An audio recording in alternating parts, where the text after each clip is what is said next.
Her stepson looked her dead in the eye and said, "We don't owe you a damn thing." Maggie Collins, widow and stepmother, didn't argue.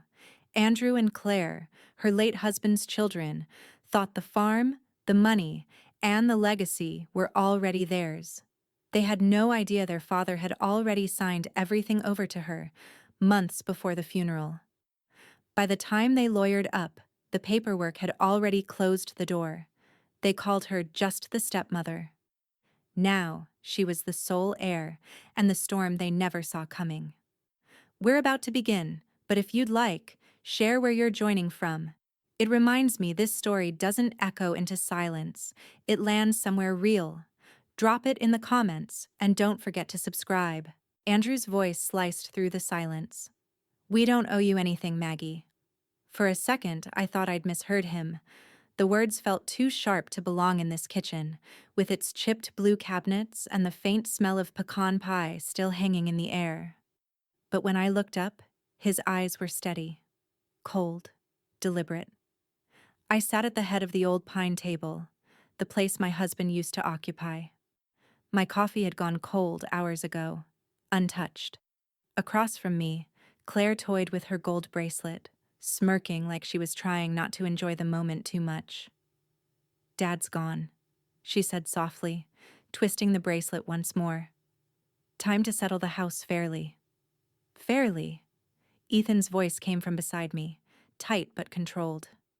My boy always tried to stay polite, even when cornered. "Mom ran this place for 20 years. She—" Andrew cut him off with a dry laugh. "Off Dad's money, Ethan. Let's not rewrite history." He leaned back, one arm thrown across the chair like he owned the place already. The late sunlight slanted through the curtains, turning the dust in the air into a thin golden haze. For a moment, I could almost see my husband standing behind him. Same square jaw, same stubborn set of the shoulders, but without the kindness that used to live in his eyes. I swallowed hard. My throat burned from words I hadn't spoken yet. "Your father's kindness isn't a debt," I said quietly. "It's a legacy." No one spoke after that. Not even Claire, who usually filled silence with false sweetness. Ethan looked at me like he wanted to say more, to defend me, but I gave him the smallest shake of my head. There was no point in arguing with people who'd already decided what truth looked like. Andrew finally stood, scraping the chair back on the wood floor. "We'll get Sam involved," he said. "Make sure everything's handled properly. I'm sure you want that too." I nodded, though every muscle in me wanted to shout that I'd already handled this family more than anyone ever would. Instead, I stood and smoothed the wrinkles from my skirt, the way I used to when my husband was alive, when composure meant strength. "Of course," I said softly. "Whatever's fair." Claire's smile widened at that, thin, triumphant. "Good.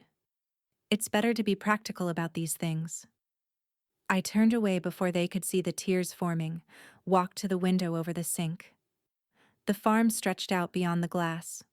Rolling fields, fences leaning from years of storms, the barn my husband rebuilt after the fire. My hands found the counter edge gripping tight. The smell of the earth and wood and old coffee seemed to anchor me to the moment, refusing to let me crumble. Behind me, chairs scraped again. Their voices dropped to whispers as they gathered their papers and left through the side door. Claire's perfume lingered even after the screen door slammed shut. When the sound of their car faded, down the drive, I finally let out the breath I'd been holding. My knees felt weak, but I didn't sit. I stood in that still kitchen, tracing the rim of my cold coffee cup with one trembling finger. It wasn't shock that filled me. It was something quieter, sharper. A realization that the years I'd spent tending this home, this family, had meant nothing to them once the money was on the table. They didn't owe me anything. The words replayed in my mind over and over until they stopped sounding cruel and started sounding like a challenge. I walked into the hallway, past the old photos hanging crooked on the wall. My husband's face smiled down from every frame, that mix of pride and gentleness that had kept me going for so long. For the first time since the funeral, I didn't feel crushed by his absence. I felt guided by it. I stopped at the threshold of his study, the room no one had touched since he passed. Dust motes floated through the shaft of sunlight across the desk. His handwriting still covered a notepad, the pen lying where he'd left it. I reached out, ran my fingers along the grain of his desk. "They think I'm finished," I whispered to the empty room. "But you knew better, didn't you?" Outside, a storm began to gather over the fields, gray clouds moving slow and certain. The wind rattled the windows and the house groaned as if remembering. I straightened my back, my reflection faint in the glass. The woman staring back wasn't broken. She was awake. By the time the first drop of rain hit the window pane, I knew exactly what I needed to do. I left the coffee where it was, still cold, still bitter. And as I stepped out of that room, something inside me shifted, quietly, permanently. They thought I'd let them strip me of everything, but they had no idea what I was about to take back. The rain from that night carried into morning, soft and steady, drumming against the tin roof like an old lullaby. I woke before the sun, the house still heavy with quiet. Every sound, the creak of the floorboards, the sigh of the wind through the eaves, felt like a ghost remembering its lines. I moved through the hallway barefoot, coffee mug in hand, the floor cool beneath my feet. The farmhouse had always been alive with sound, my husband's humming, Ethan's laughter spilling in from the fields, Sunday dinners that never ended on time. Now, silence pressed against the walls like something physical, a weight that followed me from room to room. In the living room, I paused by the piano Claire used to play when she was younger. The sheet music still sat open on the stand, yellowed at the edges. I ran my fingers over the keys. They gave a faint, cracked note, like a memory too tired to sing. When I reached the study again, I hesitated. I hadn't set foot inside since last night. The air was different in there, denser, as if my husband's presence still lingered somewhere between the dust and the old wood polish. Scent, faint and familiar, clung to the room. I crossed to the desk. The surface was neat, but the top drawer was stuck halfway open, swollen from humidity. I tugged it free, and inside lay the things he'd always kept close. A broken watch, a faded photograph of the farm's first harvest, and an envelope with my name written in his looping hand. My fingers trembled as I slid it open. Inside was a short note. Just one line, but enough to send warmth through my chest. "Trust Sam. Everything's arranged. No signature, no date. Just that." I read it twice, then a third time, the words sinking deeper each time. Sam Garner, our lawyer, his oldest friend. If my husband had trusted him, I could too. Still, doubt crept in. Andrew's voice echoed in my mind. "We don't owe you anything." He'd said it like a verdict, but this note, this felt like a promise. I reached for the old rotary phone on the corner of the desk. The dial tone hummed like an old secret waiting to be told. When Sam answered, his voice was low and familiar, thick with sleep. "Maggie? It's early. Everything all right?" I hesitated, staring out the window. The rain had slowed to a mist, the fields beyond the glass pale and silver. "They're circling, Sam," I said finally, "like vultures. Andrew, Claire, they've already decided what's theirs." He sighed, the kind of sigh that carries years of knowing too much. "Let them circle. They'll tire themselves out soon enough. The will reading's next week. Everything's in order." "Next week," I repeated. The words felt far away, suspended between relief and dread. "Maggie," he said gently, "your husband took care of things. He always did." I traced the edge of the letter, its paper soft from time. He never told me what he left me, I admitted. Not once. Not even when he got sick. Sam's voice softened. You'll find out when they do. There was something final in the way he said it. No room for questions, no hesitation. Just faith. When we hung up, I sat in my husband's chair. It groaned under my weight, the same way it used to when he leaned back and watched the sunset through that window. The memory pulled at something deep inside me. Loneliness, yes, but also a strange steadiness. I looked around the study. Every book, every photograph, every scuff on the floor was a piece of a life we built together. Not one of those memories belonged to Andrew or Claire.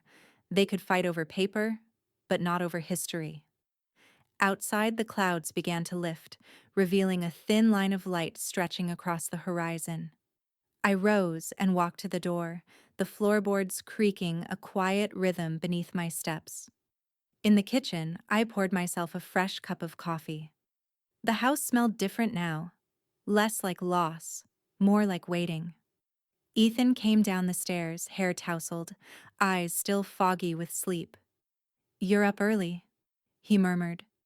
Couldn't sleep, I said, taking a sip. Too many empty rooms. He looked around, the faintest smile pulling at his lips. Then we'll fill them again. I wanted to believe him. I really did.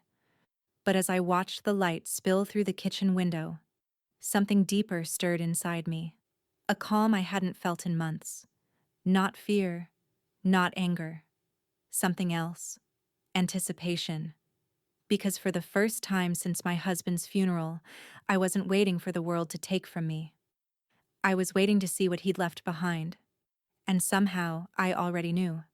It was more than they could ever imagine. The invitation came in an email. 3 lines, no greeting, no warmth. Dinner at Andrew's, Sunday, 6 p.m., to discuss family matters. I stared at it for a long time before replying with a single word. Confirmed. By the time Sunday arrived, the air had turned crisp, the kind of Virginia evening where the light fades slower, as if reluctant to give up the day. Ethan offered to drive me, but I told him I'd go alone. I wanted to face them without the comfort of his presence beside me. Some things had to be done on your own. Andrew's house sat high on a hill overlooking the town, a newly built monument to ambition. White columns, symmetrical hedges, and a driveway long enough to announce importance. It was the kind of house that looked expensive but not lived in. When I walked up the steps, I could hear laughter from inside.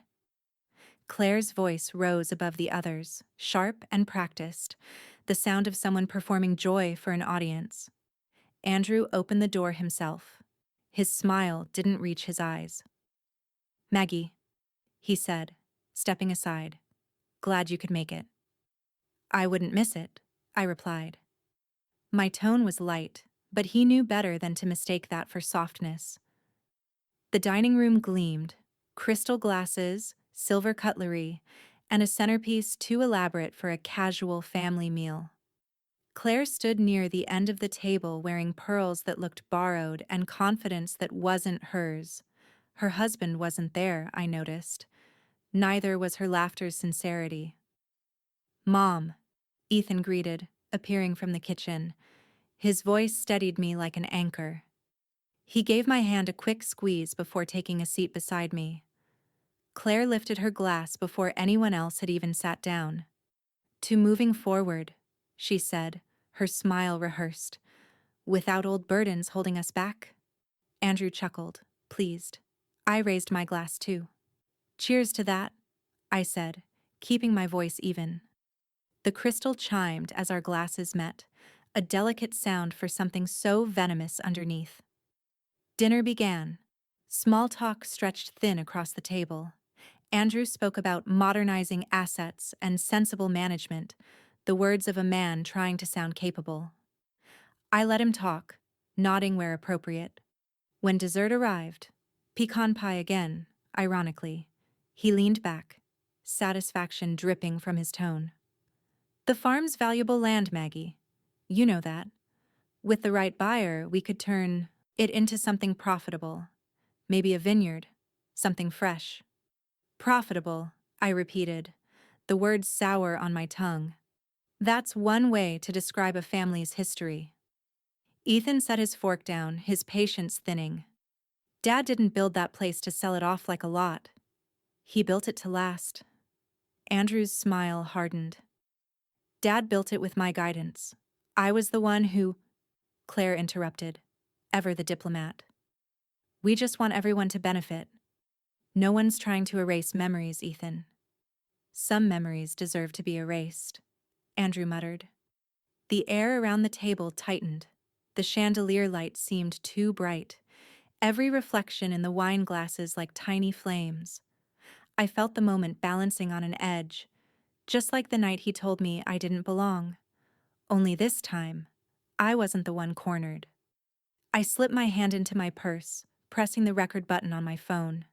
The soft red light blinked once before vanishing under my scarf. I didn't know why I was doing it. Habit, maybe, or instinct. But something told me I might need their words later, unfiltered and raw. Andrew poured himself more wine, oblivious. Once the estate's settled, we can all move on. You'll get a fair share, Maggie. Enough to be comfortable. That's what Dad would have wanted. I smiled faintly. You seem very sure of what your father wanted. He hesitated just long enough to tell me he'd noticed the edge in my tone. Claire leaned forward, voice syrupy. We're trying to help, Maggie. Change can be good. Change built on greed usually isn't, I said, meeting her gaze. For a heartbeat, no one breathed. Then Andrew's fork clattered onto his plate. If you want to make this difficult, fine, but don't play the victim. You had your time. Ethan stood, his chair scraping back. That's enough. Sit down, Andrew snapped. But Ethan didn't. His jaw clenched, eyes fierce with something I hadn't seen since the funeral, a quiet defiance that looked a lot like his father. I think we're done here, he said, pulling my chair out for me. I rose slowly, keeping my composure.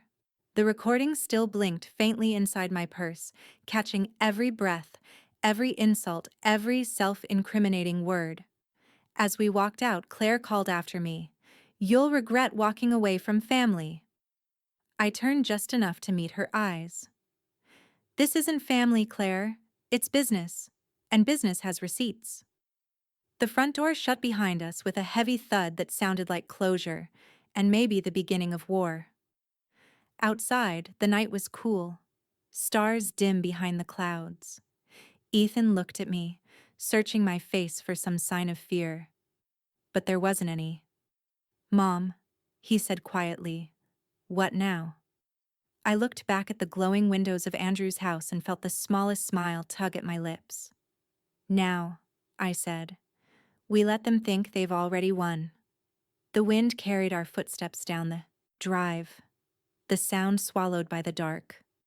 Inside my purse, the phone kept recording, silently, faithfully, like a secret ready to change everything. The morning after the dinner, I sat on the porch with a cup of black coffee and the sound of cicadas cutting through the quiet. The air was heavy, humid, still, the kind that carries secrets. The events of last night clung to me like a second skin.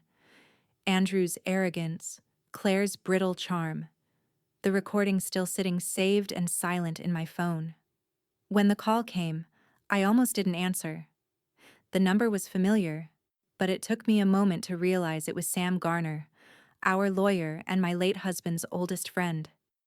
His voice had that slow Virginia drawl that could make even bad news sound patient. "Maggie," he began, tone warm but measured. "I wanted to let you know we're scheduling the will reading. My office, Friday at 11. Everyone will be there." I exhaled slowly, watching a line of ants crawl across the porch railing. Should I expect a fight? There was a pause, long enough for me to hear the sound of his pen tapping against the desk. "You'll win it before it starts," he said finally. "Trust me on that." Something in his certainty steadied me. For the first time in days, I felt the edges of my worry begin to dull. After we hung up, I sat there for a while, listening to the rustle of the fields. The cicadas had gone quiet, as if even they were waiting. Inside, Ethan was at the kitchen table, scrolling through his phone. He looked up when I entered, reading my face instantly. "Was that Sam?" "Yes. The will reading's Friday." He nodded, then hesitated. "Mom, do you think Andrew and Claire are going to make this ugly?" I poured myself more coffee, the liquid rippling in the mug. "They already have." He frowned, his voice tightening. "I just don't want them humiliating you again. You don't owe them anything. Not explanations, not politeness." I smiled faintly. "They can't take what's already mine."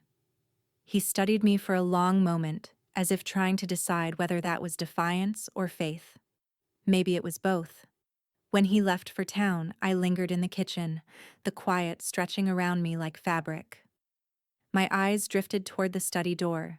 The old safe was there, tucked behind a worn leather chair hidden under years of dust and habit. I'd never opened it after he died. He'd shown me the combination once, years ago, when we were still learning each other's silences. "If anything ever happens," he'd said, "you'll know where to look."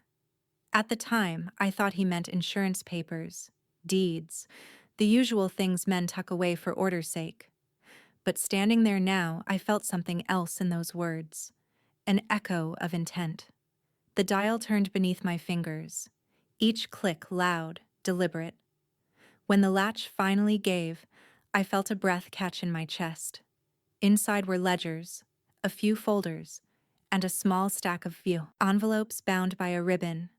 The top one was marked in his handwriting, "For the reading." I sat down at the desk, tracing the words with my thumb. The edges of the paper were worn, as if he'd handled them often. There were more envelopes underneath, each sealed, labeled neatly. One for Sam, one for Ethan, one simply marked truth. I didn't open them. Not yet. I didn't need to. Just seeing them there was enough to tell me my husband had planned for this moment. For their greed, for my doubt, for the war that was coming. Outside, thunder rolled low over the hills, promising another storm. I gathered the envelopes carefully and placed them in the drawer where I kept my wedding ring. The phone buzzed again. Ethan had texted. "Andrew just posted online about clearing out the past. Think it's about the farm?" I typed back only 2 words. Let him brag. Because now, every word they spoke, every move they made, felt like part of a larger pattern my husband had already drawn. I was just stepping into it, slowly, deliberately, the way you step into water you know runs deep. As the afternoon light dimmed, I locked the safe and stood there. The hum of the refrigerator, the only sound in the room. Somewhere in town, Andrew and Claire were likely meeting with their lawyer, plotting strategy over wine and bitterness. They thought the will would give them leverage, but they hadn't seen what was waiting in that safe. When the clock struck 6, I turned off the lights and stood at the doorway to the study one last time. The envelopes lay quiet inside the desk, the word truth glowing faintly in the dim light like a promise still sealed. Friday couldn't come fast enough. The storm came hard that night. Rain beat against the windows like impatient fingers, and the wind pressed against the old farmhouse until it groaned in protest. I couldn't sleep. My husband's safe kept flashing through my mind, the envelopes waiting like secrets I wasn't meant to touch. By midnight, I gave up pretending to rest. I lit a lamp in the study, its golden glow spilling across the desk. The air smelled faintly of dust and cedar. The envelope labeled "For the Reading" sat on top of the stack, my name glinting faintly in the light. I told myself I'd just look at it, just hold it. But my fingers betrayed me. The paper tore softly under my thumb, and the flap came open like a sigh. Inside was a folded letter written in his handwriting. Steady, familiar, heartbreakingly alive. I didn't realize I was shaking until a teardrop hit the page, blurring the ink. You're not just my wife, Maggie. You're the foundation. That one sentence undid me. For a long time, I couldn't read further. The words felt heavier than grief, because they weren't written out of sentiment. They were written like a declaration, as if he'd foreseen every cruel word Andrew and Claire had spoken, every attempt they'd make to erase me. Beneath the letter was a stack of documents, official, crisp, notarized. My breath caught as I recognized what they were. Property transfer papers, the Collins farm, the accounts, the trust holdings. Every bit of it already transferred to my name months before he'd died. He'd done it quietly, completely. I sat back in his chair, the letter trembling in my hand. Outside, lightning flashed over the fields, white light cutting across the room. It felt as if the whole house held its breath. When the phone rang, I jumped. It was Sam Garner. Maggie? His voice was steady, but I heard the undercurrent like he already knew. I opened it, I said softly. I know what he did. A beat of silence. Then, calm as ever, he replied, I was wondering when you'd find it. So this isn't part of the will? No, he said. The will's just theater. Your husband filed those transfer documents 6 months before he passed. Legally, the assets have been yours since then. I leaned forward, pressing my palm to my forehead. Why didn't he tell me? Because he knew you'd try to share it, Sam said, almost smiling in his tone. He wanted to make sure you couldn't give it away, even out of kindness. I let out a breath that was part laugh, part sob. He knew me too well. He did, Sam agreed quietly. And he trusted me to make sure his intentions were clear when the time came. You're protected, Maggie. No matter what happens Friday, they can't touch the farm. They'll learn that the hard way. I looked down at the papers again, my husband's signature looping confidently across every page. Ownership, security, vindication, written in black ink. Then Friday will be interesting, I murmured. Sam chuckled softly. That's one word for it. After we hung up, I sat in silence. The storm had started to ease, the rain softening against the windows. I could almost feel him in the room, the calm he carried even in conflict, the quiet assurance that always steadied me. A knock broke through my thoughts. Come in, I called. The door opened, and Ruth Myers, my oldest friend, stepped in holding a mug of tea. She lived just down the road and had taken it upon herself to check in whenever the weather or my heart looked rough. You're still awake, she said, setting the cup down beside me. That can't be good. I smiled weakly.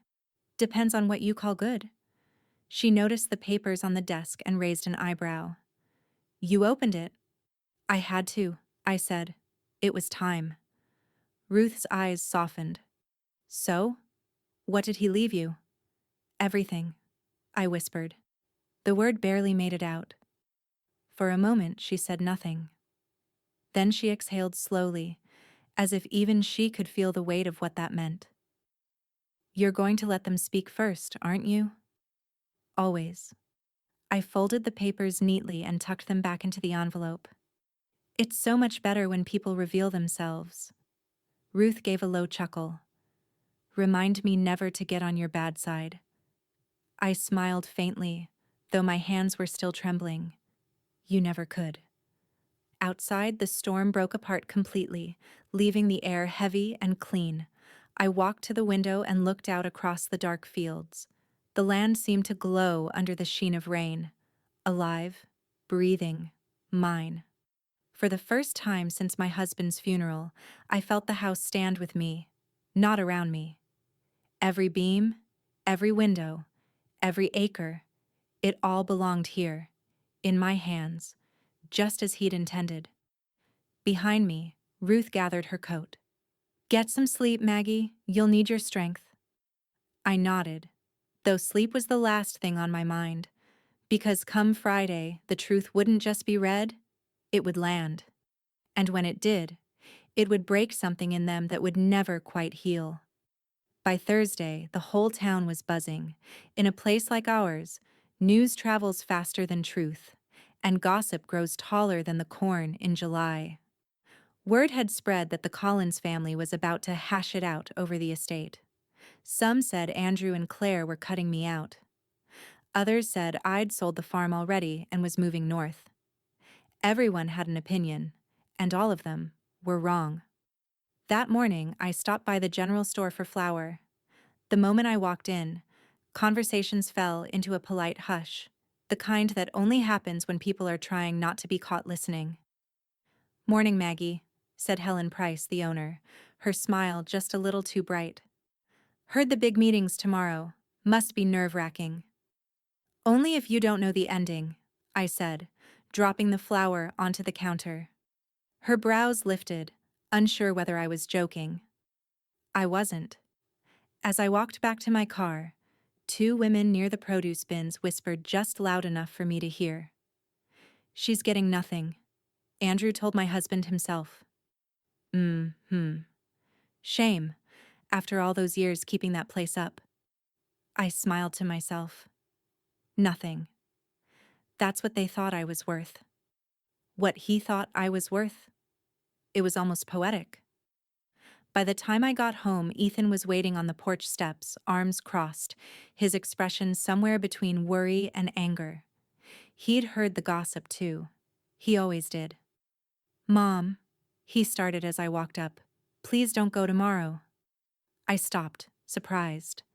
"Excuse me." He stood, running a hand through his hair. "You don't need to sit in that room while they tear into you again. Let Sam handle it. We already know the truth. What Dad left you. Why even give them the satisfaction?" His voice cracked at the end, and for a moment I saw the boy he used to be, the one who'd hide behind my legs when storms rolled through. I set the groceries down and touched his arm. "Ethan," I said gently, "I've spent half my life in that house, taking care of a family that never called me theirs. Tomorrow isn't about satisfaction. It's about witness. I need to see their faces when truth speaks." He looked at me for a long moment, then nodded, reluctantly. "Just promise me you won't let them get to you." "They already did," I said softly. "Now it's my turn." That night, I pulled open the wardrobe and took out my husband's favorite navy dress, the one he'd bought me for our 20th anniversary. It wasn't new anymore.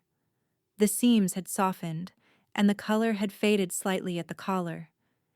But it still carried the faint scent of cedar and something warm that felt like him. I laid it out carefully, along with his old watch. Silver, simple, worn smooth from years on his wrist. I wound it once, hearing the faint tick start again. The sound filled the room like a pulse. In the morning, Ruth pulled into the drive in her beige sedan, the one that always smelled faintly of peppermint and rain. She honked once, then stepped out in her usual oversized sunglasses. "You look like trouble," she said when she saw me. "I look like closure," I replied, smoothing the skirt of the navy dress. She grinned. "Even better. Get in." The ride into town was quiet, the kind of quiet that feels electric, waiting to break. The radio played an old Patsy Cline song, and the morning sun flickered through the trees, painting stripes of light across the dashboard. Halfway there, Ruth reached over and squeezed my hand. "Keep that queen energy," she said, her tone light but her grip firm. "I intend to," I said, smiling. When we turned onto Main Street, I saw them through the window of the coffee shop, Andrew and Claire, seated at the corner table, their heads close together like co-conspirators. Claire laughed too loudly, tossing her hair just so, and Andrew leaned in, gesturing animatedly. Even from across the street, I could tell the performance was for whoever might be watching. They didn't see me pass by. I preferred it that way. Ruth parked in front of Sam's law office, A stately old building with white shutters and a brass plaque that caught the sunlight. The town's flag flapped lazily in the breeze, and a few curious faces peeked from nearby windows. I stepped out of the car, heels clicking on the pavement. The sound echoed sharper than I expected, turning heads. I didn't flinch. The courthouse clock struck 11 in the distance, its chime rolling across the square like a slow drumbeat. "Ready?" Ruth asked. I straightened my shoulders, feeling the weight of the watch on my wrist, the silk of the dress against my skin. More than ready. We walked toward the office doors. Through the glass, I could see Andrew's reflection as he arrived from the opposite direction. Straight-backed, smug, unaware. For a fleeting moment, I almost pitied him. Almost. Then I remembered his words. "We don't owe you anything." And just like that, the pity burned away. I pushed open the door, letting the soft chime announce my arrival. Every eye in the room turned toward me. Graceful, unshaken, exactly as he'd expect me to be. Sam's office felt smaller than I remembered. Maybe it was the crowd, the smell of expensive cologne, the rustle of designer fabrics, the faint metallic click of Andrew's pen as he tried to look calm. Every chair was filled, and the air hummed with that strange tension people bring when they expect to witness someone else's undoing. I took a seat near the window, the light pooling over the navy fabric of my dress. Ethan sat beside me, jaw tight, one hand gripping his knee like he was holding something back. Across the room, Andrew's lawyer, a slick young man with an overconfident smirk, was whispering something to his client. Claire perched beside him, crossing and uncrossing her legs with deliberate ease, flipping her hair like the camera crews of her imagination might be watching. Sam sat behind his heavy mahogany desk, sorting through a neat stack of folders. His movements were calm, methodical, as though he were setting a chessboard instead of preparing to read a will that could set a family on fire. "Thank you all for coming," he began, adjusting his glasses. "As executor of the late Mr. Collins's estate, it's my duty to read the contents of his will in full. I ask that no one interrupt until I've finished." Andrew leaned back in his chair, one leg crossed over the other, confidence practically radiating off him. "Let's just get this over with." Sam's gaze flicked to me for half a second before he opened the folder. The rustle of paper was louder than it should have been. He began. "To my wife, Margaret, who stood by me through every storm. Your strength gave this family its backbone. You were the calm when I was uncertain, the roots when I was restless." A quiet shiver went through the room. I felt Ethan's hand brush against mine under the table, steadying me. Andrew cleared his throat, impatience sharpening his tone. "Skip to the part where he divides assets." Sam stopped mid-sentence, lifting his eyes slowly.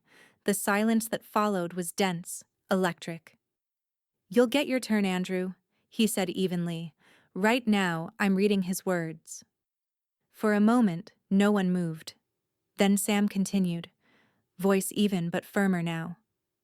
"To my children, Andrew and Claire, I leave my love and the hope that they remember family is not built on entitlement but on effort. The financial provisions outlined for you both will be administered according to previous arrangements. As for the Collins farm and all its holdings..." Andrew's lawyer leaned forward, smirking. "Here we go," he murmured. Sam's tone never wavered. "Those assets are not part of this estate. Legal ownership was transferred prior to my death to my wife, Margaret Collins." The sound that followed wasn't silence. It was the stunned collapse of expectation. Claire blinked once, twice, like she couldn't process the words. Andrew sat perfectly still, his pen frozen halfway through another nervous click. Then, chaos. "What the hell does that mean?"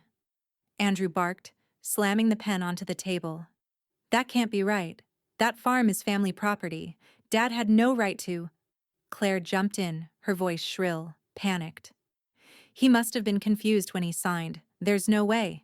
He promised we'd all have a share. Sam closed the folder with deliberate calm. Your father wasn't confused, Mrs. Whitmore, he said, using Claire's married name like a scalpel. He signed and notarized the transfer himself. I have the documents on file, and so does the county clerk's office. Andrew stood so quickly his chair skidded back and hit the wall. You manipulated him, he said, pointing at me. You and Sam both. You tricked him when he was sick. I didn't move, didn't flinch. My voice, when it came, was steady. Your father was many things, Andrew. Gullible wasn't one of them. For a moment, the only sound was Claire's shaky breathing. Her lawyer started whispering in her ear, but she waved him off, eyes flicking toward me like I'd done something unspeakable just by sitting still. Ethan rose slightly from his seat, but I caught his wrist, guiding him back down. Let them speak, I murmured. Across the desk, Sam folded his hands. If you have concerns about your father's mental state, you're welcome to pursue a challenge, he said mildly. But I'd advise against it. Everything about this transfer is airtight. Andrew's face reddened, his voice cracking as he spat. This isn't over. Sam nodded once. You're right about that. The estate's still to be closed formally, but the matter of ownership, well, that was settled long before today. Claire's chair scraped against the floor as she stood. I can't listen to this. She turned toward the door, shaking her head, muttering under her breath. I watched them both, my hands folded neatly in my lap. No triumph, no smugness. Just quiet resolve. Watching them unravel was less satisfying than I'd imagined.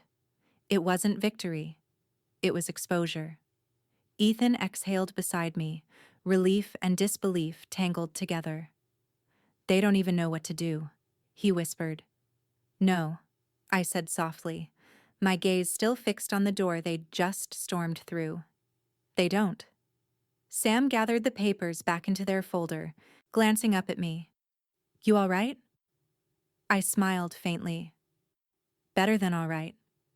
He nodded, a shadow of approval crossing his face. Then brace yourself. That was only round one. As I stood, the ticking of my husband's watch filled the room. A small, rhythmic sound in the aftermath of chaos. I looked toward the window, sunlight spilling across the desk, and thought, he would have loved this part. But the faint echo of Andrew's voice still lingered in the hall, angry, promising trouble. And I knew the storm outside that office wasn't over.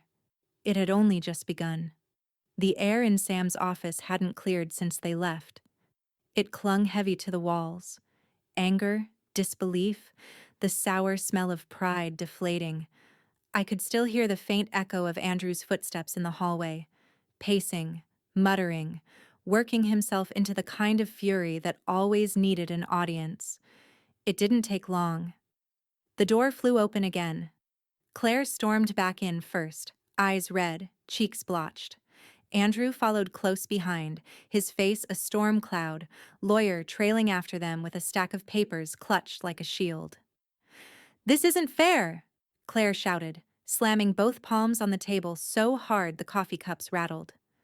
You can't just give everything to her. Sam didn't rise, didn't flinch. He merely looked up from the folder he was closing and said, I didn't give anyone anything. Your father did. Andrew's lawyer stepped forward. We'll need to see proof of this so-called transfer. Dates, signatures, witnesses, everything. Without a word, Sam reached into his briefcase and slid out a thick manila envelope. The table creaked under its weight. These are certified copies from the county clerk's office, he said evenly, filed, witnessed, and notarized, all in perfect order. Andrew snatched one of the documents, scanning it with trembling hands. His jaw clenched tighter with each line. He signed this 6 months before he died, he said finally. He was already sick.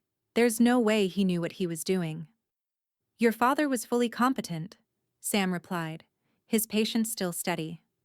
His physician and the notary both attested to that in writing. Claire grabbed the page from her brother, eyes darting across the signature. "No," she said, voice breaking. "He would have told us. He promised. He promised." I watched her crumble, her anger folding into confusion. She wasn't evil, not exactly. Just spoiled by a lifetime of being told she was owed something.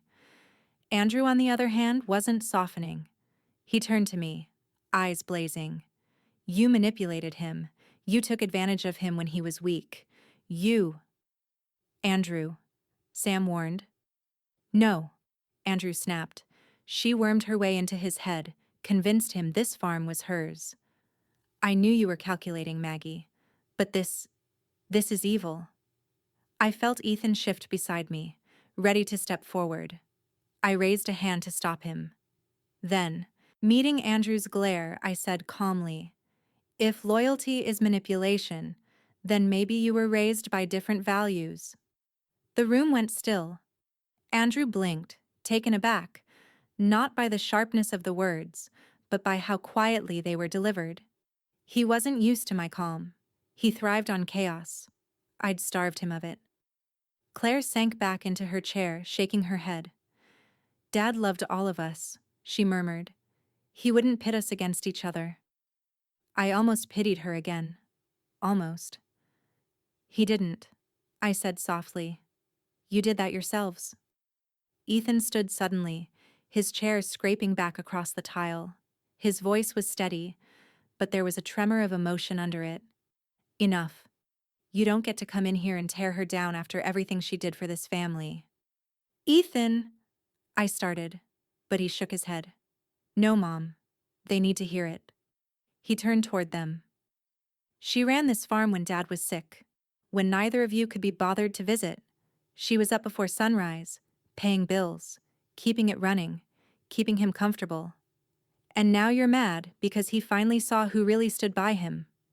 Andrew's lawyer opened his mouth to intervene, but Sam held up a hand. "Let him finish." Ethan took a breath, his voice firm now. "You think inheritance is about money. Dad thought it was about legacy. And legacy isn't built on entitlement, it's built on work. Something neither of you seem to recognize." The silence that followed was sharper than any shouting. Claire's face crumpled. She looked at me, searching for something. Understanding, maybe forgiveness, but found only composure. Andrew stared at Ethan like he didn't recognize him. Finally, Sam cleared his throat. "The transfer was legal. The will has been executed. The estate is formally closed." He gathered the remaining documents, slid them into the folder, and stood. "I suggest everyone take a moment to breathe before saying anything they'll regret." Andrew's jaw flexed. "You'll regret this. All of you," he muttered, pointing toward me, then stormed out again. Claire lingered, staring down at the table. Her voice was barely a whisper. "He really left it all to you?" I nodded once. "No, Claire. He left it all with me. There's a difference." She didn't respond, just turned and followed her brother into the hallway, her heels clicking faster than her breathing. When the door finally closed, Ethan let out a long, unsteady sigh. Sam leaned against his desk, rubbing the bridge of his nose. "Well," Ruth said from the corner. I'd forgotten she was even in the room. "If that's not closure, I don't know what is." I smiled faintly. "Closure isn't loud," I said. "It's just final." Sam gave me a look of quiet respect. "You handled that with more grace than they deserved." I slipped the letter from my husband's pocket back into my purse. He taught me how. Outside, the wind had picked up again. Through the window, I could see Andrew's car peel out of the parking lot, gravel scattering in every direction. I turned toward Ethan. "This part's done," I said softly. "But something tells me they're not finished." He met my eyes. "Then neither are we." And somewhere deep down, I knew he was right. The battle wasn't over. It was only moving to a bigger stage. The calm after the storm lasted exactly 2 days. By Monday morning, my phone buzzed nonstop. Calls from neighbors pretending to check in, local reporters fishing for a quote, and finally, one from Sam. His tone was clipped, controlled, but I could hear the tension threading through. Andrew's lawyer just filed a motion, he said. They're claiming there's a second will. For a moment, I didn't speak. Outside, the sky hung low and gray, the kind that promised rain but delivered only humidity. A second will, I repeated. He's desperate. Desperate men make paperwork, Sam muttered. Meet me at the courthouse. Noon. By the time Ruth pulled into my drive, I was already waiting on the porch, the same navy dress pressed and ready. She rolled down her window, eyes wide. You heard? I did, I said, sliding into the passenger seat. Let's go see how far they'll fall. The courthouse smelled like paper and panic. We entered the hearing room to find Andrew and Claire already there, both dressed in self-importance. Their lawyer stood between them, chin high, clutching a folder like it was holy scripture. Sam was waiting at the front, flipping through documents of his own. His jaw was tight, but his posture calm. He didn't look at me when I sat down beside him. Andrew smirked, his confidence renewed. You came, he said. Good. Wouldn't want you to miss the truth. I met his eyes, expression steady. I haven't yet. The clerk announced the judge's arrival, and the courtroom fell silent. Judge Morrison, a man with a voice like gravel and little patience for theatrics, took his seat. Mr. Reynolds, he said, addressing Andrew's lawyer, you've submitted a new document for review? Yes, Your Honor, the lawyer said, stepping forward. We've come into possession of an updated will, signed 3 weeks after the version previously entered into record. He placed the file on the desk with a satisfying thud. This document clearly divides the estate equally among the decedent's children and spouse. Murmurs rippled through the small crowd of onlookers. I caught Ethan's uneasy glance from the back row. Sam stood slowly buttoning his jacket. Permission to review the document, Your Honor? Granted. He took the file, opened it carefully, and began reading. The silence stretched. For a long moment, the only sound was the faint whir of the ceiling fan and the tapping of Sam's pen against the table. Then, without looking up, he said, This is a forgery. The lawyer blinked. Excuse me? Sam's voice dropped to a low, dangerous calm. This isn't my client's husband's signature. It's a crude imitation. The spacing's wrong, the slant inconsistent. And this date, he pointed, falls on the day Mr. Collins was in the hospital for a procedure. He couldn't have signed anything. Andrew's face went pale. That's not... You can't just... Sam cut him off. I can, because I have the real second will, the one your father wrote in my presence and filed with the clerk before his illness. Gasps rippled through the room. Even Claire froze. Sam pulled out a slim blue folder from his briefcase and handed it to the judge. This version includes an addendum, one your father asked me to keep confidential unless his children contested his wife's ownership. The judge adjusted his glasses and began to read aloud.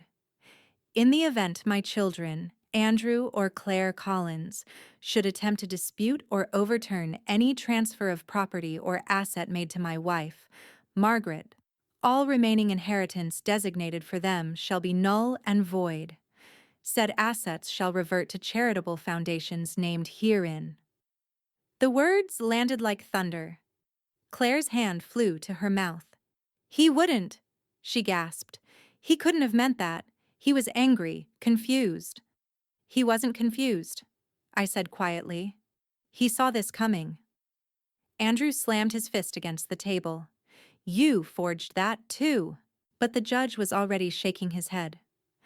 Mr. Collins, the signatures are verified, the witnesses are recorded, and the dates correspond with notarized filings. This will stand. Your contest is dismissed. Sam gathered the forged papers and handed them back to Andrew's lawyer. You may want to destroy that before it destroys your reputation. The lawyer's confidence evaporated. Claire was crying now, quietly, bitterly. Andrew sat rigid, his eyes fixed on nothing. The judge's gavel came down with a single sharp crack. This court recognizes Margaret Collins as sole heir to the estate and executor of the trust. The matter is closed. It should have felt triumphant. But as the words echoed through the room, all I felt was a hollow ache in my chest. Like justice and grief had chosen to sit beside each other. I looked at Ethan, who was watching me with something between awe and sadness. Ruth placed a steadying hand on my shoulder. Andrew turned once more before leaving, his voice a rasp. "You think you've won." I met his gaze evenly. "I didn't need to win, Andrew. I just needed the truth to speak louder than you." He said nothing, just walked out, his footsteps loud against the marble floor.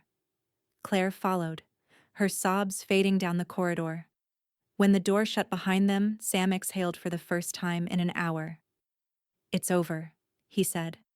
But I shook my head. Not for them. Outside, thunder cracked over the courthouse again, a reminder that storms don't always end when the gavel falls.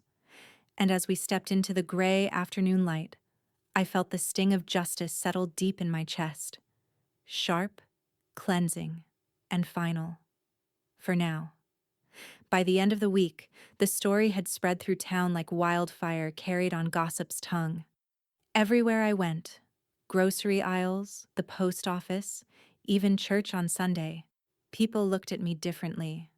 Not unkindly, just carefully, like someone who'd survived something the town couldn't stop talking about. "Did you hear?"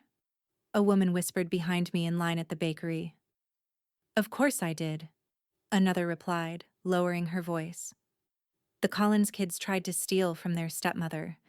Can you imagine?" It was almost funny how the same people who'd once pitied me now spoke of me with reverence, like I'd done something brave. But I hadn't. I just endured. Sometimes, that's enough to change a story. By Tuesday, the local paper ran a headline that made my stomach tighten. "Collins estate controversy ends in courtroom upset." There was a grainy photo of me walking out of the courthouse beside Sam and Ethan, my hand resting on my son's arm. Someone had captured it at just the right angle to make it look like composure. The article painted Andrew and Claire as disputing heirs. A polite way of saying what everyone already knew: they'd lost everything. Claire's fall came first. Her husband, Mark, had been tolerating her debts for years, his patience running thinner than their credit. When the scandal hit the papers, he cut her off completely. I heard through Ruth that he'd closed their joint accounts and moved out of their Richmond townhouse. "She's been calling everyone for sympathy," Ruth said one morning over coffee at my kitchen table. "But you can't play the victim when the whole town saw you holding the knife." I stirred sugar into my cup, quiet. "She'll learn. Maybe the hard way, but she'll learn." Ruth gave me a look. "You almost sound sorry for her." I smiled faintly. "Almost." Andrew's reckoning came slower but harder. His company, Collins Development, had been struggling even before the trial. But once the legal filings became public record, so did his behavior. Investors started pulling out. Someone leaked that he'd been skimming from project budgets. Within a month, state auditors were involved. Karma doesn't always come fast, but when it does, it knows where to hit. Ethan read the news online one evening, shaking his head. "He brought it on himself," he said, scrolling through an article. "Still, I can't imagine losing everything like that." I looked up from the basket of fresh linens I was folding. "I can," I said. "And it's not losing everything that ruins you. It's realizing what you had wasn't worth keeping." He didn't answer right away. Then, softer, "You're not angry anymore, are you?" I folded the last sheet and set it aside. No. Anger was heavy. I've carried enough weight. The days settled into quiet routine after that. The farmhouse had been neglected in all the chaos. so I threw myself into the work of restoring it. The creaking boards got replaced. The garden came back to life. I even repainted the shutters the pale green my husband always liked, though I kept the scratches on the porch rail. Little scars of history, proof of living. Sometimes, on warm afternoons, I'd find Ethan out in the fields, sleeves rolled up, helping the local crew repair fencing. He looked like his father then, steady, grounded, content in the kind of work that made sense of life. One evening, as we watched the sun settle low behind the barn, he turned to me. "You could sell it all, you know," he said.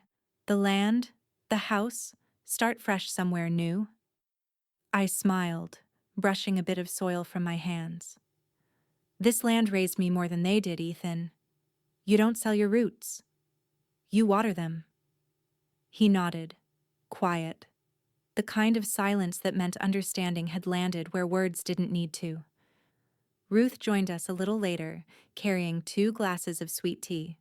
She handed one to me and sank into the porch swing with the satisfied sigh of someone who'd earned her rest. "Well," she said, gazing out across the yard, "I'd say you won twice. Once in court, once in grace." I laughed softly. "Grace isn't a prize, Ruth." "Maybe not," she said, tilting her head toward the setting sun, "but it's the only thing that makes victory worth having." We sat there in easy quiet, the air warm, the cicadas humming their low song across the fields. I thought of my husband, of how he'd trusted me to hold this place, this legacy, steady. And I realized I wasn't just keeping his promise, I was living mine. Still, a small wind swept across the porch, stirring the edges of the newspaper Ruth had brought. A new headline caught my eye, something about Andrew filing a last-minute appeal. The smile faded from my lips. "Looks like some people don't know when to stop losing," Ruth murmured, reading it too. I took a slow sip of tea, my gaze fixed on the horizon. "Then we'll teach them." Quietly. The porch creaked as the swing rocked gently back and forth, carrying the sound of resolve into the evening air. The peace I'd built wasn't fragile, but it wasn't unchallenged either, and I had no intention of letting anyone take it apart again. It was late afternoon when I saw the car pull up the long gravel drive, silver, spotless, out of place against the mud-streaked pickup trucks usually parked near the barn. I didn't recognize it at first. Then I saw him step out. Andrew. He didn't slam the door this time. He closed it carefully, like he was afraid the sound might shatter something fragile. His shoulders were hunched, suit jacket wrinkled, hair a little longer than I'd ever seen it. I watched from the porch, unsure whether to stand or stay seated. In the end, I stayed where I was. He stopped a few feet from the steps, eyes darting over the porch rail, the flower beds, the house itself, as if seeing the place for the first time instead of the one he'd tried to claim. "Can I come up?" he asked quietly. "That depends," I said. "Are you here to fight or to talk?" He swallowed. "To talk." I nodded toward the chair across from mine. "Then sit." He climbed the steps slowly, every movement hesitant. When he sat, the wood creaked beneath his weight. For a long time we just listened to the wind move through the fields, the faint hum of bees near the porch rail, the tick of my husband's watch on my wrist. "I was angry," he said finally, "at you, at him, at everyone." I didn't answer. He rubbed his hands together, staring down at them. "I told myself you took him away from us, that you stole our father." His voice faltered. "But I've been going through his things, old letters, invoices, the notebooks he kept. And he wrote about you. Every damn page. Said you saved this place. Said you made it feel like home again." His voice cracked then, the edges breaking into something raw. I thought he was just writing like that because he was sick. But he wasn't. He meant it. I looked at him, the man who had spent months trying to destroy me, now sitting on my porch, small in a way he'd never looked before. "I never stole him, Andrew," I said softly. "I just stayed when you didn't." He closed his eyes, the truth landing heavier than blame ever could. His shoulders trembled once, then again. And when he finally spoke, the words came out broken. "I was supposed to take care of him." "You were supposed to love him," I said. "And you did. You just didn't show up when it counted." "We all fail the people we love at some point." He covered his face with his hands. For a moment, I thought he might get up and leave, but instead he stayed there, shaking quietly. I stood, walked inside, and came back with a glass of water. I set it down on the small table between us. "Here," I said. He didn't look up. "I don't deserve that." "Probably not," I said. "But it's hot, and you look like hell." That made him laugh. Just a small broken sound, but it was something. He took the glass, hands trembling as he drank. When he finished, he wiped his mouth with the back of his hand. "I don't expect forgiveness," he said. "Good," I replied, "because I'm not ready to give it." He nodded once, accepting that more easily than I expected. The wind shifted, carrying the scent of fresh-cut grass. He stood slowly. "I'll go," he said. "I just needed to say it out loud." I walked him to the edge of the porch. "You did," I said. "Now do something with it." He hesitated at the top of the steps. "Do you think he'd be proud of me, even after all this?" I thought about it. "He'd be proud you came back," I said finally. "The rest, you'll have to earn."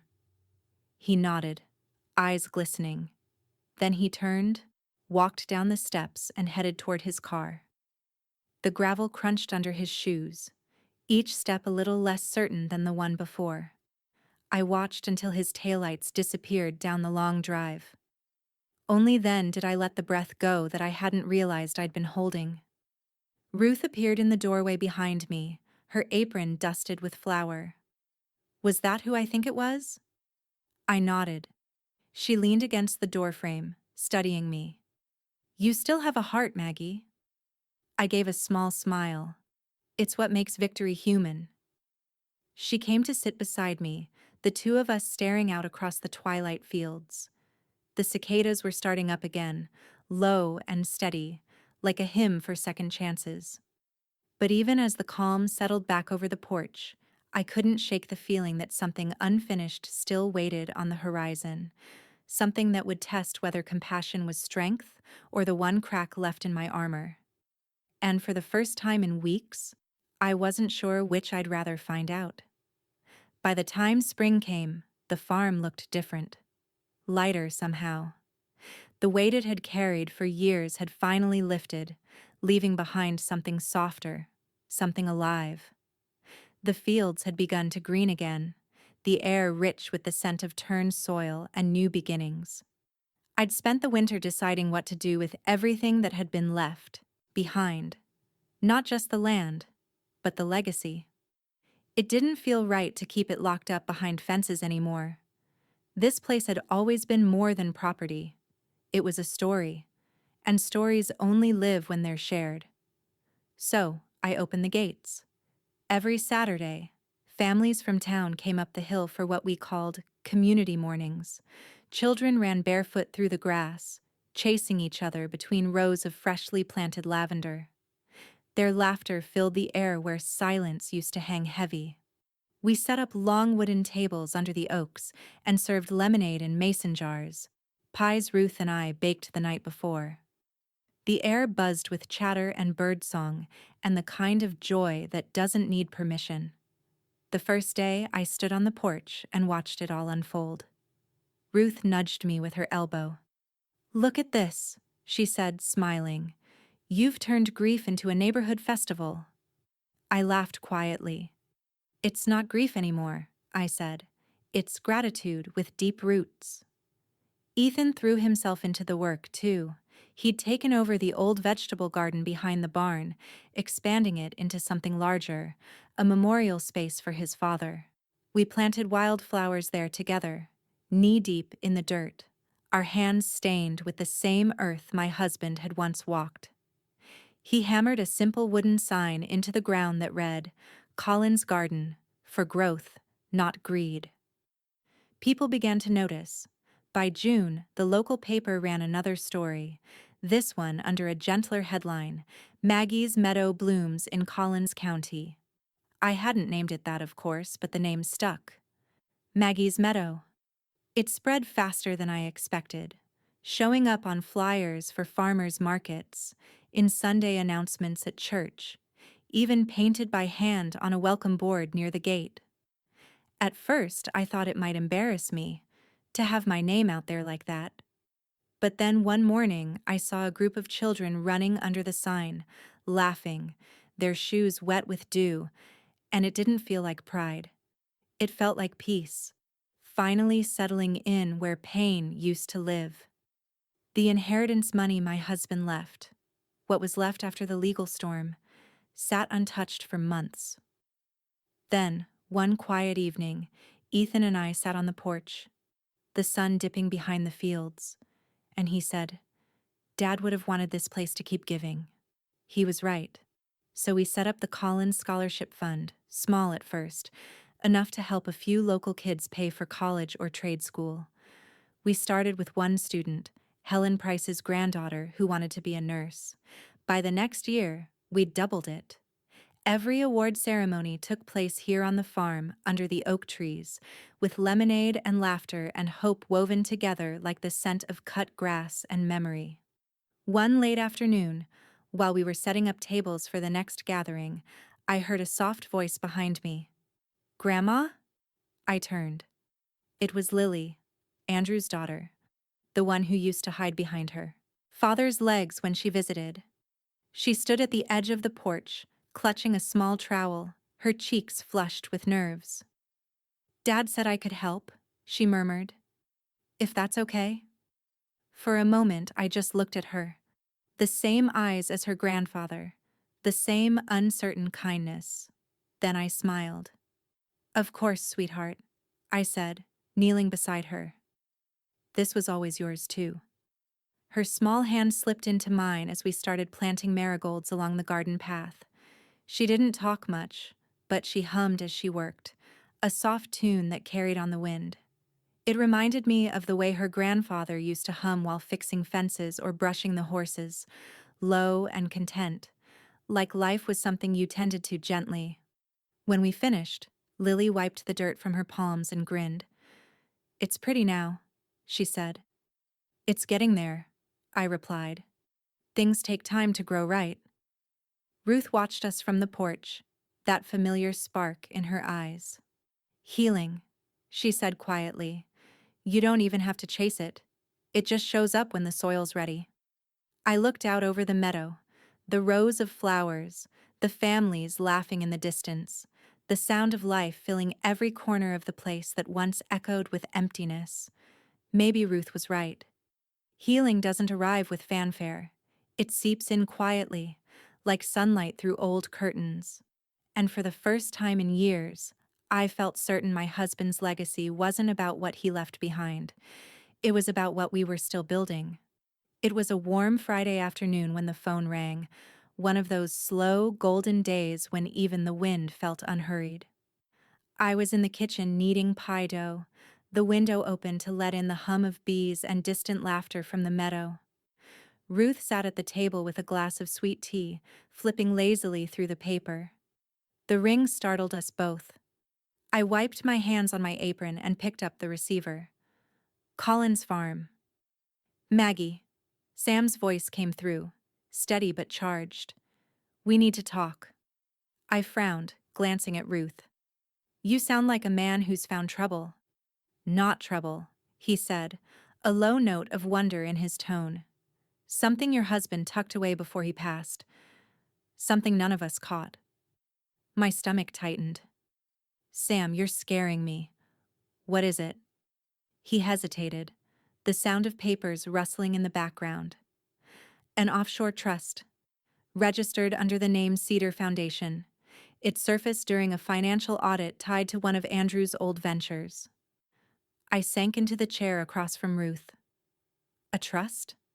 For what purpose? That's the part that'll make you smile, Sam said. It lists you and Ethan as primary beneficiaries. Current valuation, roughly $8.5 million. For a moment, the world seemed to narrow to the tick of the kitchen clock. I stared at the sunlight trembling on the counter, the smell of flour and butter hanging in the air. $8.5 million? I repeated quietly. Ruth nearly choked on her tea. Well, I'll be damned. Sam chuckled softly. That's about what I said. Your husband set it up years before he got sick. I think he wanted to keep it away from family politics. It was only meant to be revealed once the estate disputes were fully closed. I pressed my hand to my mouth, overwhelmed. He really planned for everything. Not everything, Sam said gently. Just enough to make sure you and Ethan would never have to worry. But there's one more thing you should know. My heart gave a small, anxious flutter. What now? The trust includes a redemption clause. A portion of the funds, 15%, can be used for the educational expenses of Andrew's and Claire's children. College tuition, training programs, whatever they choose. But only the next generation. Your husband was particular about that. Ruth sat up straighter, eyes wide. You're telling me the man left them a second chance after all they did? Sam's voice softened. He believed people fail, but children shouldn't pay the price. I looked out the window. Across the field, I could see Lily kneeling beside Ethan, both of them planting herbs along the new garden border. Her small hands were dirt-stained, her laughter light and unguarded. For a moment, I couldn't speak. Finally, I said, "Let them start clean." "You're sure?" Sam asked quietly. "Yes," I said. He gave me the power to decide, and I know what he would have wanted. No grudges carried forward. Let them grow up with opportunity, not the weight of their parents' bitterness. There was a pause, then a quiet exhale on the other end. You sound more like him every day. When I hung up, Ruth was staring at me like she didn't quite recognize the woman sitting in front of her. Even your revenge has compassion, she said finally. I smiled faintly, folding my apron across my lap. It's not revenge, Ruth. It's closure, the kind that lasts. She shook her head, smiling despite herself. You and that man of yours. Even from the grave, he's still teaching lessons. Outside, the wind shifted, carrying the scent of rain and blooming lavender. I stepped out onto the porch, phone still in my hand, and let the quiet wrap around me. The meadow stretched wide and green before me. Our meadow now, steady and alive. Ethan looked up from the garden, waving when he saw me. I waved back, tears stinging behind my smile. I thought of my husband again, his foresight, his faith, the way he'd always believed in planting things that might take years to bloom. He'd left us with more than security. He'd left us a blueprint for grace. Behind me, Ruth's voice carried softly through the screen door. So, what are you going to do with all that money, Maggie Collins? I looked out over the land that had nearly broken me, the land that had saved me instead. The same thing. I've done with everything he gave me, I said. Grow something worth keeping. And as thunder rolled softly in the distance, a promise more than a threat, I knew this was the last storm my family would ever weather divided. The late summer sun hung low over the fields, pouring gold across the meadow. The air smelled of cut hay and baked earth. Warm, forgiving, endless. It had been nearly a year since the courtroom, since the shouting and the signatures that sealed the end of an old story. Now the house stood dressed for something gentler. A long table had been set beneath the oak tree, covered in white linen that fluttered faintly in the breeze. Bouquets of wildflowers, sunflowers, lavender, Marigolds lined the edges. The air hummed with the low chatter of neighbors, friends, and families who'd come for the memorial service. Not a somber affair, but a remembrance, a gathering for peace. Ethan moved between the guests, his sleeves rolled up, his hands steady with the kind of confidence his father once carried. Ruth directed traffic near the kitchen window, handing out trays of lemonade and peach pie, muttering under her breath about proper plating for closure. I stood on the porch for a moment, taking it all in. The farm had become what my husband always wanted, a place that held people together instead of tearing them apart. Then I saw them, Andrew and Claire. They stood at the edge of the driveway, both of them hesitant, uncertain whether to come closer. Time had worked on them. The arrogance sanded down, the edges dulled. Andrew wore a simple shirt, sleeves rolled, no expensive watch flashing on his wrist. Claire's hair was pulled back plainly, her face softer, tired but real. When I stepped down from the porch, the murmurs of the crowd dimmed. They turned slightly toward me, like trees shifting toward sunlight. Andrew cleared his throat first. "We weren't sure if we should come," he said. "I'm glad you did," I answered. My voice sounded calmer than I felt. "He would have wanted that." Claire nodded, her eyes glistening. "It's beautiful here. You've made it. Alive again." "It never stopped being alive," I said. "Just needed time to breathe." They exchanged a glance before stepping forward, and when they stopped in front of me, Andrew looked down at his hands. I wanted to say. He paused, searching for words that probably hadn't come easy to him in a long time. "I'm sorry. For all of it." I didn't make him elaborate. Apologies don't need to be dissected when they're honest. "I know," I said softly. "Your father wanted peace, not punishment." He nodded, his throat working hard as he swallowed. Claire's voice followed, quieter still. "He loved you. We know that now. We were too angry to see it then." The wind stirred between us, carrying the faint scent of lavender and old wood smoke. "Thank you," she added, tears catching in her voice, "for taking care of him when we couldn't." I felt something uncoil inside me, something I hadn't realized was still tense. "You don't have to thank me," I said. "We all did what we knew how to do. He wouldn't want us standing here with ghosts between us." For a long moment we stood there in silence. Then, as if moved by the same quiet instinct, Andrew reached out his hand. I took it. His grip was warm, unsteady, but sincere. Claire stepped closer and touched my arm briefly, a gesture small enough to feel fragile, and honest enough to matter. From the porch, Ethan watched. His expression held something I hadn't seen in him since he was a boy: peace.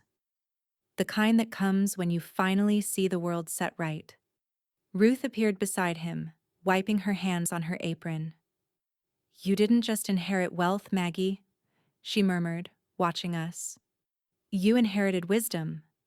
I smiled faintly. Maybe that's what all this was for. Later, when the sun dipped low and the sky bruised purple and gold, we gathered around the table under the oak. Stories flowed. Funny ones, tender ones, the kind that stitched laughter into loss. Claire shared a memory of her father teaching her to fish, her voice breaking halfway through. Andrew raised a glass quietly in his honor, and for the first time, there was no tension in the air. Just the hum of forgiveness working its way through the spaces between us. When the last of the guests drifted home, the lanterns still swayed in the warm breeze, their light soft against the darkening fields. Ethan came to stand beside me, his arm brushing mine. "Think he'd be proud?" he asked. I looked out across the meadow, Maggie's meadow, where the wind moved through the grass like a whisper. "I think," I said, "he'd finally rest easy." But even as peace settled around us, I felt it again, that faint stirring under the surface, the sense that life wasn't done revealing what it had left to teach me. because some legacies don't end with forgiveness. They begin there. The sun was sinking low when the house finally quieted. The echoes of laughter, clinking dishes, and stories shared beneath the oak tree had faded into the hum of cicadas and the slow creak of the porch swing. A soft pink light spilled across the fields, catching the last shimmer of the day as if the land itself was taking one long, contented breath. I sat alone on the porch, with a folded piece of paper resting on my lap, the last of his letters, the one I'd read too many times to count. The edges were soft now, the ink faded just enough to look like memory itself. Still, every word held steady. "You'll be tested," he'd written, his handwriting strong and sure. But truth always pays its own debts. For a long moment I just stared at that line, my thumb brushing over the grooves of the pen strokes. It was the kind of sentence only he could write. Simple, but with the weight of faith behind it. The kind that didn't ask you to believe. It just reminded you that you already did. The breeze lifted the corner of the paper, tugging it gently, like he was teasing me from wherever he was. I smiled, blinking back the tears that threatened but never quite fell. He'd been gone nearly 2 years, and somehow, it still felt like he was guiding the next step before I even saw where it led. Behind me, the screen door creaked open. Ethan stepped out quietly, carrying 2 mugs of coffee. He'd grown into his father's steadiness, broad shoulders, calm eyes, hands that always seemed to know what needed fixing before anyone else noticed. He handed me a cup and sat down beside me. "Long day," he said, his voice low. "The good kind," I replied. He leaned back, watching the horizon. The fields shimmered gold and green, rows of lavender catching the last light. Down by the fence, I could see the faint outline of Lily chasing fireflies, her laughter rising like music. "They finally see who you are," he said after a while. "Andrew, Claire, the town, everyone." I took a sip of coffee, letting the warmth settle into my chest before answering. "I didn't need them to see," I said softly. "I just needed to remember." He glanced at me, brow furrowed slightly. "For a long time," I continued, "I thought survival was enough. But he didn't marry me to survive, Ethan. He married me to live.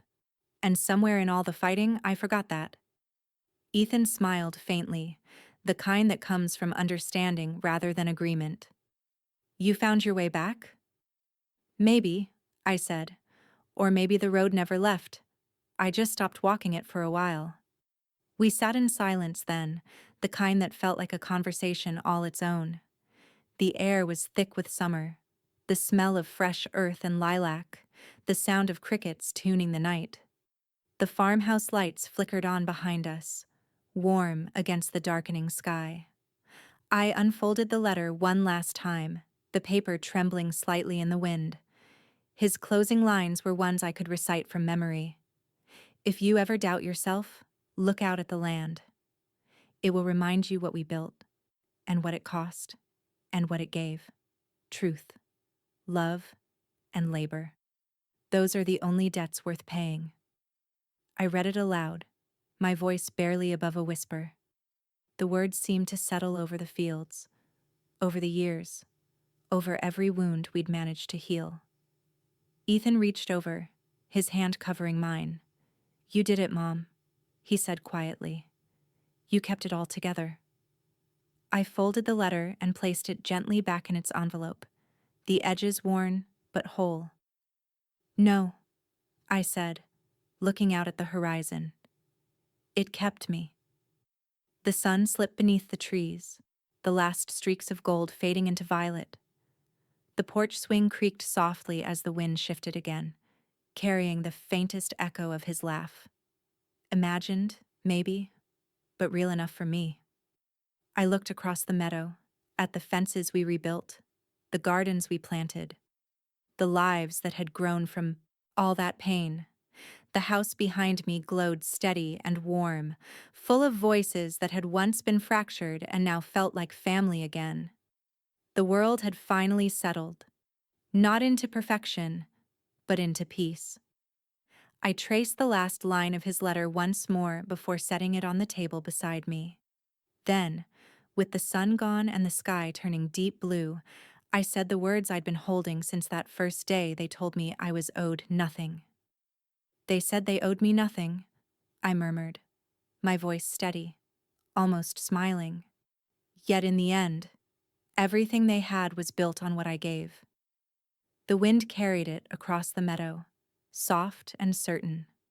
And for the first time, I didn't feel the ache of endings, only the quiet grace of things that had finally come full circle, fade to black,